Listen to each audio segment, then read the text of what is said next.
Ano to? Eh di cellphone. Umayos ka, susuntukin talaga kita. Sino tong ninotice mo? Si Ate Victoria. Ate? Eh mukhang tatay ka na nito eh. Pinapaaral mo na kolehiyo. Hindi ba pwedeng baby face lang yan? Ah, baby face. So ano ako? Haggard face? Naghahanap ka ng gulo, ha? Nilagyan mo pa talaga ng music. So ano to? Team song nyo? Pati kanta, papatulan mo. Di bale, tatanong ko sa nag-compose ng kanta na yan kung sinulat yung kanta na yan para maging theme song namin. At namimiloso po ka pa talaga. Eh, nagtatanong ka, di ba? Di ka talaga nauubusan ng rason, ano?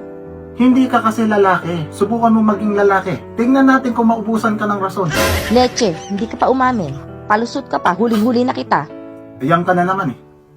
Pupwersahin mo ko sumagot sa bagay na wala akong kaalam-alam. Nanggigigil na ako sa'yo, umamin ka na.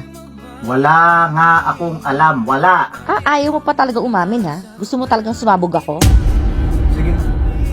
Bago pa mauwi ang lahat sa pag-aaway, aaminin ko na, crush ko siya. Masaya ka na. Kita mo? Inamin mo rin kalandian mo? Babae mo nga. Pero itong pakakatandaan mo, Che! maraming babaeng mas higit na maganda, mas higit na mabait sa'yo.